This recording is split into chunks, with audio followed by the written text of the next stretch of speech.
I'm going through a lot of revelations in the past few days, especially today, even in the last 24 hours. And, over the years, I've felt myself being drawn to specific crimes, you know, um, connecting with the spirits of those, of the victims and also the perpetrators, and trying to dissect what happened here and what was going on. Um, but I always knew there was another element to it, and now I'm getting that these were angels. They were sent to teach us, whether perpetrators or the victims. They signed up for these lives, these projected lives. Like I'm going to step into this life. This is a projected event that's going to happen, and I'm going to take this life. Whether I'm the perpetrator or the victim, I'm going to take it to help humanity awaken to the fact that there's no alignment to God here, no real alignment to God. It's all vain.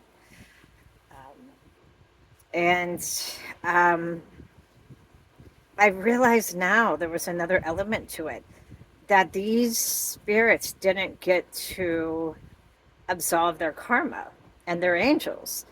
So I think a lot of, I've had angels attached to me my whole life, which I discovered very powerful angels, and I'm one myself.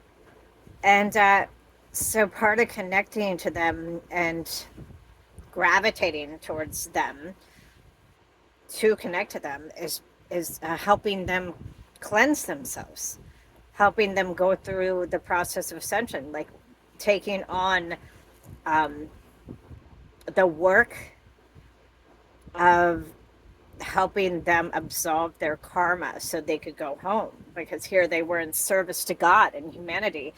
And I also think that's why I've gone through so many dark spells in my life and have so many um, I've had this human being, the human vessel, speaking as Laura, separating the human from the spirit.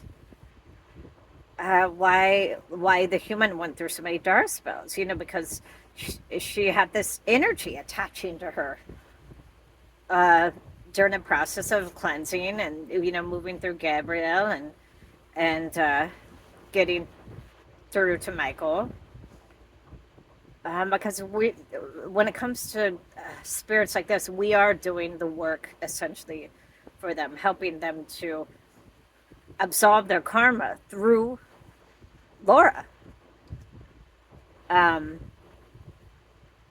it's a really interesting dynamic, and it's just all hitting me right now. So I don't even know if I'm putting it into words correctly. I don't know if I quite vocalizing it the way I am trying to get across it, because it's just all hitting me. I'm awakening to it now, what's going on. But these numbers are blowing me away. And we're going back to where the angel that I am wasn't completely seated yet, but was definitely aware. And I'm reminded of all the crimes and incidents that she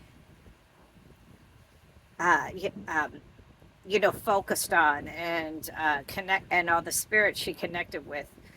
And I'm revisiting this all, and it's all coming back to me like flashbacks. Like, wow, so that's what was going on. That's why we focus so much on that individual and that crime and that incident or whatever's going on there. It's all like coming to fruition. Like, holy smokes, this is God. This is all God. This is God's plan, and it's going to be discussed, if not by me, by somebody. Um, if not before I die, then maybe after I die, somebody will take my notes and open up this can of worms and discuss it. Who knows? But I'm making notes about everything as I move along, so people can be aware of what was going on there. And if people were watching me, why is she focusing on all this? What is she looking at? What's going on here? Is she obsessed with death? What's going on? What is happening here? It's all coming together now.